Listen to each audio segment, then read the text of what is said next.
लहर दौड़ गई है। ये वर्तमान सरकार का नौटंकी देखत देखत एकदम हैरान परेशान हो गए बनी जा हम लोग। पूरा जंगल से आवाज आवत है। कौन आवाज आवत है? जय हो जय हो मुलायम जन जन से आवे आवाज हो।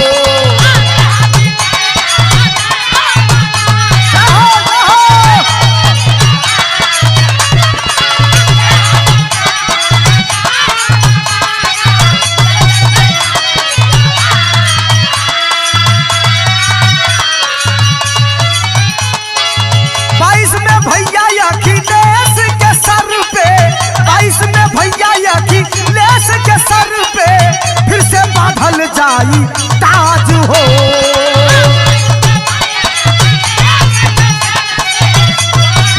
अरे फिर से बांधे के ताज।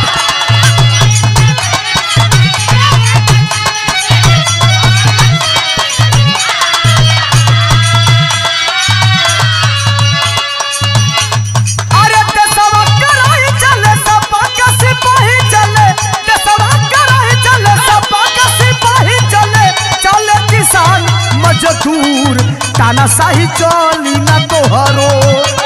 अरे तानाशाही चली ना तोहरो, अखिलेश आई है जरूर तानाशाही चली ना तोहरो।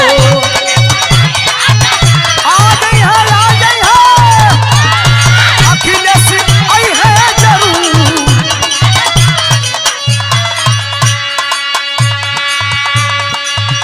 बहुत हो चुका, अब बर्दाश्त की हद हो चुकी है। नौजवान किसान मजदूर सड़क पे उतर चुका है।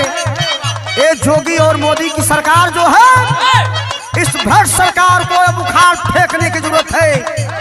आवाम सड़क पे उतरा हुआ है और एक ऐलान है, लिखा गया क्या?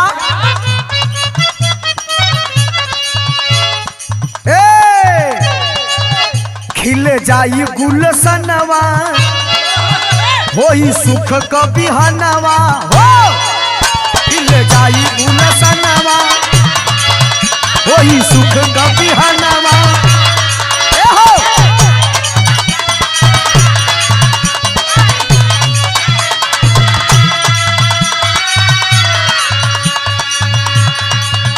लहरी सपा का झंडा नीले रे गगनवा हो। लहरी सपा का झंडा नीले रे गगनवा।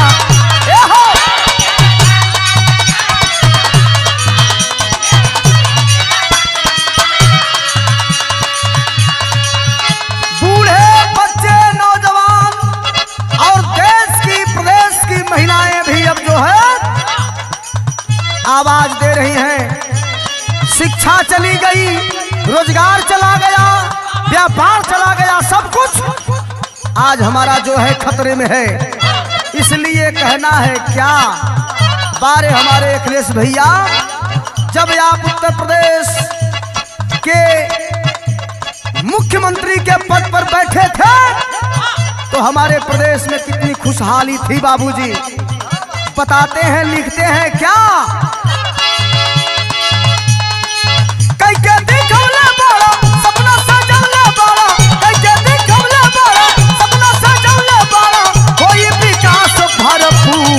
तानाशाही चली ना तोहरो।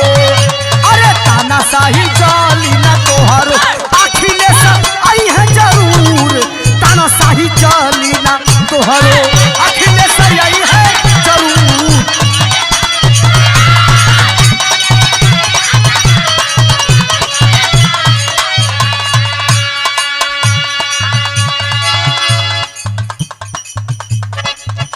जो आजादी हमें मिली थी, आज अगर हम कुछ बोलते भी हैं तो हमारे आवाज को दबाने की कोशिश किया जा रहा है। अगर हम चलते हैं तो हमारे कदमों को रोका जा रहा है। यहाँ तक कि मुंहों बंद कर देवल जात। कोरोना कोरोना मचाए के रोजगार धंधा कलाकारन का, गरीब मजदूर किसानन का एकदम हनन होत है भैया। ये सब दुख की बात है, लेकिन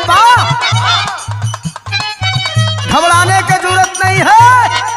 आगाज हो चुका है, अपने आवाज को बुलंद करने की जरूरत है। इसलिए कहना है क्या, आई फिर से आजादी, नहीं होई बर्बादी हो।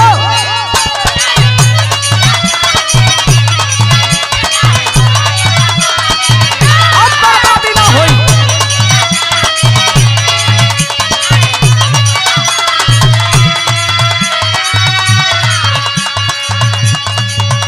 अखिलेश के बुलावे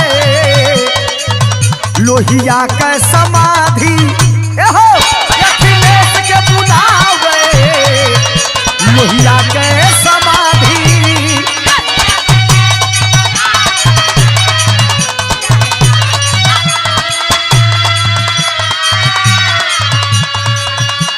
अब तो लोहिया साहब की समाधि भी बुला रही है, पुकार कर रही है, ऐ मेरे लाल, ऐ इस वतन के लाल, सामाजिक संघर्षों के मसीहा,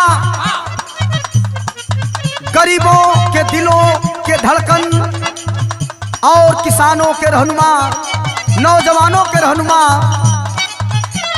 और उत्तर प्रदेश में सर्वांगीण विकास, चाहे वो 100 नंबर, 102 नंबर, 108 नंबर, लोहिया आवास, समाजवादी पेंशन, बेरोजगारी भत्ता और सड़क से लेकर के बिजली, पानी, शिक्षा, क्या नहीं आपने दिया। यशस्वी मुख्यमंत्री हमारे बड़े भैया श्री अखिलेश यादव जी को पुकार रही है समाधि, लोहिया जी की आवाज दे रही है। आई फिर से आजादी, नहीं होई बर्बादी।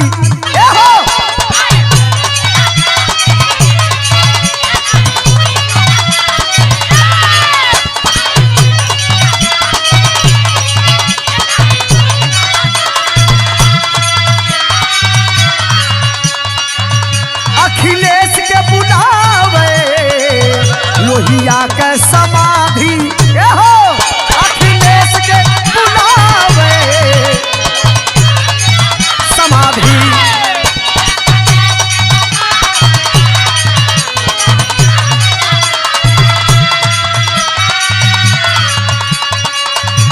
अरे जंगी जवान चले, सीना के तान चले, जंगी जवान चले, सीना के तान चले, दिल नहीं बाटे दूर, कि तानाशाही चली नहीं तोहरो, अरे तानाशाही चली नहीं तोहरो, अखिलेश आई है जरूर, तानाशाही चली नहीं तोहरो।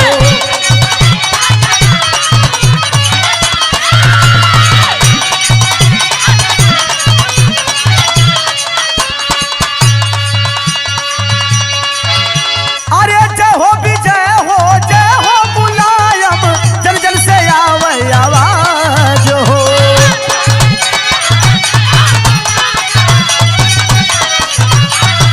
आवाज आ रही है।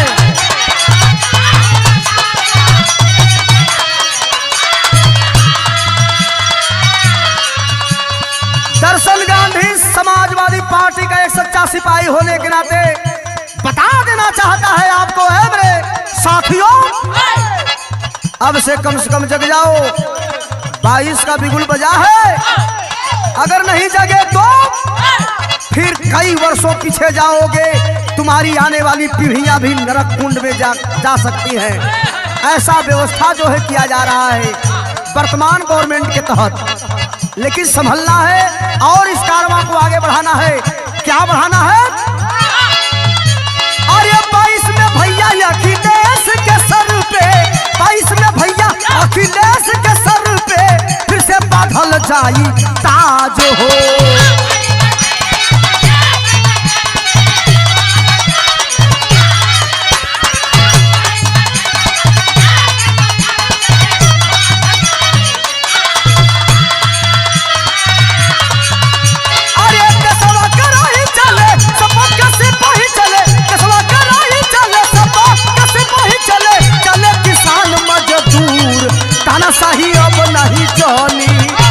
कि तानाशाही चली नहीं तोहरो अखिलेश आई है जरूर तानाशाही चली नहीं तोहरो